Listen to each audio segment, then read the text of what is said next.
Guys, eto naman yung Realme GT Neo 5 na may Snapdragon 8 last Gen 1. Naka-AMOLED display na rin to with 144Hz na refresh rate. At ang touch sampling rate, umaabot lang naman ng 1500Hz. Ganun siya kalakas. Pero mas maganda kaya to kaya sa Poco F5 Pro? Yan yung aalamin natin sa video yan at mag-test tayo ng napakaraming games. Dating gawin, test natin yung temperature, actual frames per seconds at marami pang iba. Kaya samahan nyo ako sa video ito at baka magustuhan nyo ang Realme GT Neo 5. At bagong lahat, ito muna yung isang paalala sa atin ng isang kaibigan natin na si Balor Reviews. You guys need to subscribe to Paul Tex TV. Paul is a friend and he creates awesome videos.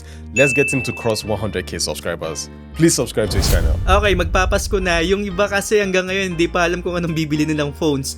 So, tutulungan ko kayo baka magustuhan nyo tong Realme GT Neo 5. So, nabili natin to sa Lenovo Global Mall. Ang presyo nito is nasa 23,000 sa 8256. Pero yung hawak natin ngayon, 16GB of RAM na siya at 1TB of storage. So, malaki-laki yung nakuha natin. Tapos, ang pinagkaiba ng 8GB of RAM sa 16GB of RAM, yung 8GB of RAM, ang capacity ng battery niya o charging niya, nasa 150 lang. Samantalang dito sa 16GB of RAM na 1TB, ang bibigay na charger nila is 240 watts na. So, wala pang 10 minuto, almost magpupuno na talaga yung battery mo. So, ganun siya kabilis. At isa to sa mga pinakamabilis na charging na nakita ko. Imagine mo, 240 watts ba naman. So, yun yung dapat na malaman nyo dito. Isa pa, kapag dito kayo bumili sa Lenovo Global Mall, naka-install na yung Global Roam dito at saka Google Play. Ibig sabihin na wala na tayong magiging problema o mag-download pa ng mga ibang updates para malagyan nga natin ng mga games. So, dito nakalagay nga na this model is Chinese version pero mag-install nga sila ng Global Roam. After ma-install nila yan, okay na yung phone mo at magiging Realme GT Neo 3 na 240 watts yung pangalan. So okay lang at least ready na yung phone at tandaan nyo rin na naka-unlock na sa region lock to. Ibig sabihin na magamit natin yung mga SIM natin agad. At ito nga yung mga kasama nyo sa box kapag 16GB nga yung kinuha nyo, meron tayong 240 watts, Type-C cable, mga documentation at jelly case. So sa 8GB of RAM nga, 150 watts nga lang. Okay, mag-umpisa tayo sa performance ng Snapdragon 8 last Gen 1. Ang nakuha natin ang Antutu score dito is nasa 1,200,000 na. So, ibig sabihin na malakas-lakas na talaga yung chipset na to. At yan talaga yung standard ngayon ng Antutu score ng Snapdragon 8 Plus Gen 1. So, at least may idea na kayo kung gaano kalakas tong chipset na to.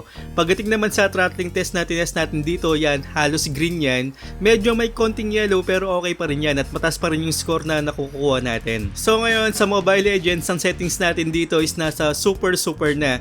So, malakas-lakas na rin yung settings nito at talagang palong-palo talaga kapag naglaro tayo. Dahil sa paglalaro natin dito, okay na okay siya. Kapag walang clash, umaabot siya ng 120 frames per second. Pero kapag may clash naman, pumapalo to ng 80 to 100 frames per second. So okay lang yan, kahit pumapalo siya ng 80 to 90 or 100, talagang normal yan na bumaba yung frames per seconds natin kapag may clash. Samantalang sa PC, kapag heavy graphics talaga yung nilalaro natin, may frames talaga na bumababa talaga at wag lang talaga na sagad sa frame drops. So normal lang talaga to na makakuha tayo kapag may clash. At smooth siya dito sa Mobile Legends. Wala kayong magiging problema kasi hindi naman masyadong heavy graphics talaga to. Pagkatapos ng ilang minutong paglalaro ko dito, siguro nasa 16 minutes to, ang nakuha nating temperature dito is nasa 42.6 degrees Celsius. So okay na okay pa rin yan. Then syempre hindi rin mawawala sa pagtest natin dito yung Genshin Impact.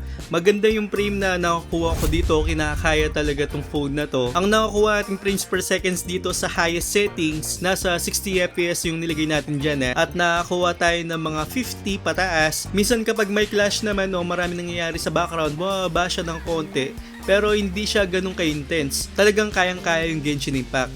After playing games ko dito, siguro mga 30 minutes to, ang nakuha nating temperature dito is nasa 42.3 degrees Celsius, which is okay na okay pa rin sa paglalaro dito sa Genshin Impact. Sa Mir 4 din hindi siya nahihirapan, nasa highest settings tayo dito.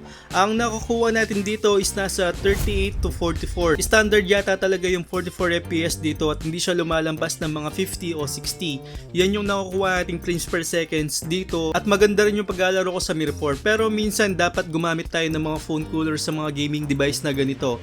Kasi yung mga chipset nito is malakas talaga at hindi mo maiwasan talaga na umiinit yan. Lalong-lalo na yung temperature natin dito sa Pilipinas, medyo mainit talaga. So gamitan natin ng phone cooler o kaya tumapat tayo sa electric fan. So ako kapag nagtitest kasi ako, hindi ako gumagamit talaga ng electric fan para makita natin yung actual temperature at actual na frames per seconds ng mga phones na to. So dito naman sa Farlight 84, ang graphics nito is nilagay natin sa extreme. Sa frame rate naman is nasa extreme na. Tinest ko tong game na to na nilagay ko sa smooth lang at yung frame rate is nasa extreme. Pero hindi ako nakakuha ng mataas na frame doon, dapat ilagay natin sa extreme din yung graphics. So dito naman, okay siya nung umpisa kapag walang masyadong kalaban at hindi pa masyadong umiinit nga yung cellphone na to.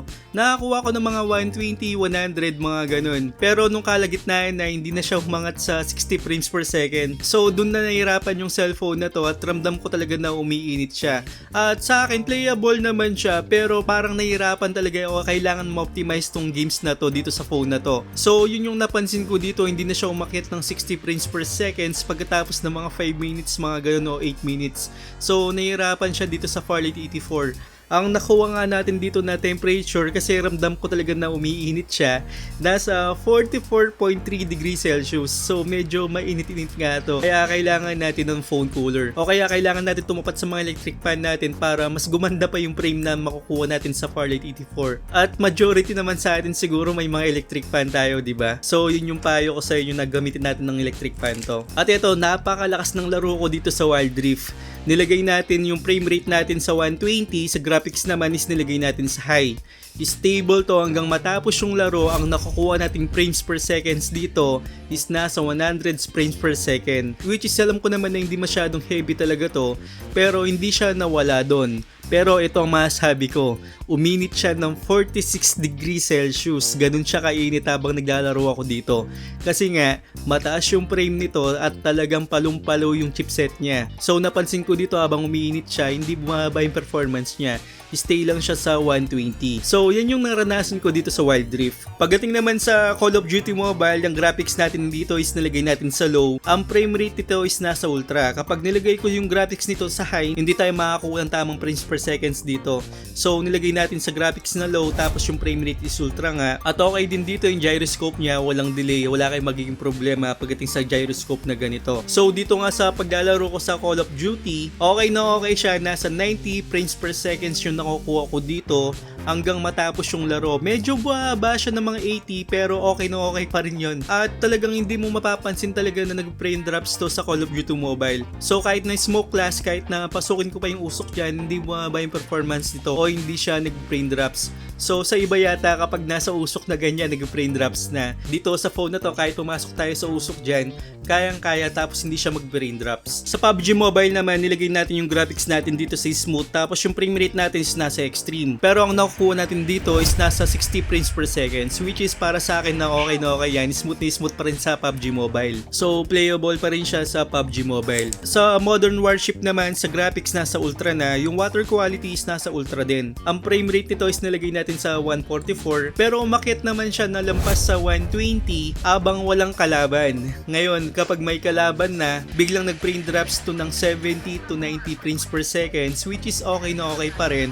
at playable pa rin siya sa Modern Warship. Tinest din natin sa emulator at playable naman siya, which is para sa akin hindi ko advisable na maglaro tayo ng mga emulator sa mga phones natin. So minsan kasi kapag mag-download tayo ng mga ibang games pagdating sa emulator, baka ma-compromise yung mga phones natin at maka-download tayo ng kakaibang virus. So yun yung pag-iingat ko kasi hindi illegal to, illegal talaga yung emulator na to. Kaya yung iba gustong mag-test ako ng ibang emulator, hindi ko siya magagawa kasi maraming site na hindi ako sigurado at baka ma-compromise din yung cellphone ko. So hindi kasi legal tong emulator na to. So yan yung takes ko dito sa mga games dito sa Realme GT Neo 5. At bago tayo mag-proceed sa mga dapat nyong malaman sa Realme GT Neo 5, ipapakilala ko muna sa inyo itong Mauno DM30 na RGB. Actually sponsor sa akin to, pero alam ko magagamit nyo dahil pwede to sa cellphone natin. O kaya kung mag-record kayo ng video gamit tong microphone na to, pwede.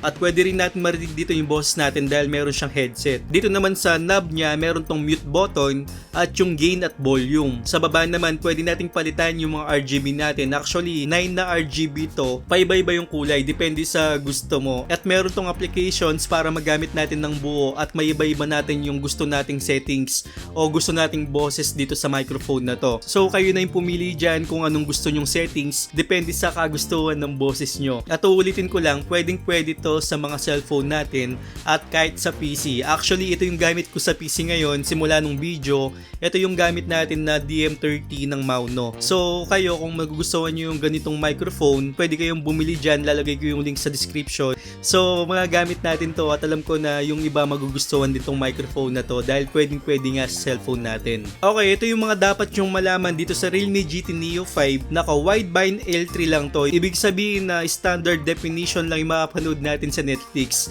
Pero, ang maganda dito, meron tayong video enhancer sa phone na to. Pwede natin gamitin to ng 60 frames per seconds o kahit na isagad natin sa 120 frames per seconds. Kung natatandaan nyo dati yung Poco F5 Pro, meron siyang ganito, ang tawag nila is MEMC o MEMC features, diba? So, nagpapay-smooth yun ng video playback na pinapanood natin. Pero ang cons lang doon, parang nakita ko lang yun sa player tsaka dun sa YouTube. Hindi siya pwede sa Netflix. Pero dito sa Realme GT Neo 5, yung video enhancer niya, magagamit natin to sa Netflix at lalong nagpapay-smooth ng video natin na hindi ko nakita dun sa Poco F5 Pro. Para sa akin, sa actual na pag-test ko dito, nagiging smooth yung video. Yun yung kagandahan at nagulat ako na meron tayong ganito. Ibig sabihin na parang high definition na rin yung pinapanood ko kahit na naka wideband L3 lang siya. Then sa taas naman meron tayong IR blaster dito o remote control na makikita lang natin sa mga Xiaomi phones, di ba? Pero dito sa Realme GT Neo 5 meron tayong ganito. Meron tayong noise cancelling microphone at isang speaker at malakas naman yung speaker nito. Sa baba naman meron tayong SIM card tray, microphone, Type-C port at isang speaker. Sa kabilang side naman ito yung power button natin at sa kabilang side yung volume rocker at under display na rin tong fingerprint scanner niya. Nagugustuhan ko rin yung back panel nito, may purple siya at may guhit dyan tapos may nakalagay na Realme. Actually masarap siyang hawakan tapos hindi siya fingerprint magnet. At lalong lalo na nagustuhan ko yung camera module, sobrang angas talaga. Meron tayong ilaw dyan o tawag ng Realme dito is breathing light. Umiilaw yan para sa mga notifications natin, message, mga charging at marami pang iba. RGB naman to at marami namang effects na pwede natin paglaruan dyan. At kung mapapansin nyo yung ilaw na yan dun sa gitna may nakalagay dyan na Snapdragon. Actually parang design lang to o talagang design lang to. Hindi yan yung actual na chipset natin pero ang angas pa rin yung tignan. Yan yung back panel natin, napakaganda talaga. Then sa battery naman is nasa 4,600 lang yung battery nito pero okay na, tumatagal naman siya ng isang araw. Tapos nasa Android 13 na rin tayo rito. Ngayon pagdating naman sa display, meron nga tayong AMOLED display with 1 billion colors at 244Hz na refresh rate. Smooth naman yung 144 niya which is hindi ko masyadong nagagamit kasi okay lang na ilagay natin sa 120 at meron na rin tong HDR10 Plus at 1400 nits brightness. So ganun siya kalupit. At tandaan nyo rin na 1.5K resolution na rin to. So close to 2K resolution. Which is maganda-ganda na rin at details naman yung nakikita ko sa phone na to. So sa display, panalong panalo to. Black is true black talaga. Okay yung contrast kahit anong angle. At malaki-laki rin talaga yung screen to. Nagugustuhan ko yung screen nito kahit baligtarin pa natin yung phone natin dyan.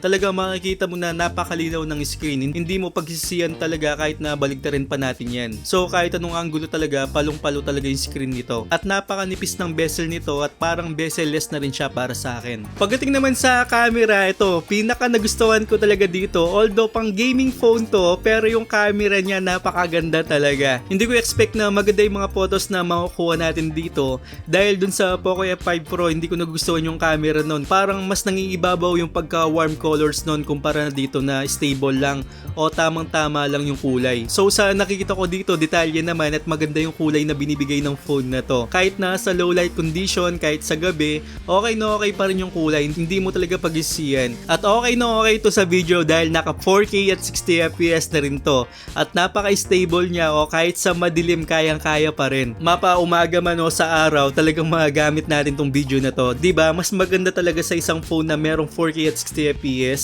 Number 1 na napaka-smooth niya. Number 2, 4K na siya, detailed siya. Kasi 4 times siyang mas malinaw sa 1080p. At talagang hindi kayo talaga magkukulangan dito pagdating sa video. Although diba parang pang gaming phone to, pero free na lang talaga na meron tayong camera dito. At lagi ko nga sinasabi, yung mga gamer, walang pakialam sa camera yan. Talagang free talaga na meron tayong camera pagdating dito sa Realme GT Neo 5. Sa photos naman, pagdating sa selfie camera, okay na okay lang din. Hindi siya masyadong impressive. Hindi siya katulad ng ibang phone na napakalinaw talaga ng front-facing camera. Pero dito na saktong-sakto lang na may pang-selfie tayo. Sa video naman, medyo nagkulang ako dito kasi 1080p at 30 fps lang. Samantalang sa iba, 'di ba, meron tayong 60 fps. Pero yun yung pinaka-downside na nakita ko dito sa phone na to, yung selfie camera niya na hindi malinaw at sa video nga na 1080p at 30 fps lang yung makukuha natin. So ayun, ang masasabi ko naman dito pagdating sa gaming, okay na okay siya, katulad siya ng Poco F5 Pro at okay na okay din yung camera nito compare sa Poco F5 Pro. Mas lamang sa akin si Realme GT Neo 5 pagdating sa camera, pero sa performance pareho lang din sila. At sa Poco F5 Pro wala ka naging problema kasi doon talagang na-install na talaga yung Google Play doon at makakapag-download ka na agad ng mga games doon. So dito, although naka-install na dito yung Global ROM, Chinese version pa rin siya, which is ang certifications nga sa Widebine is level 3 lang siya.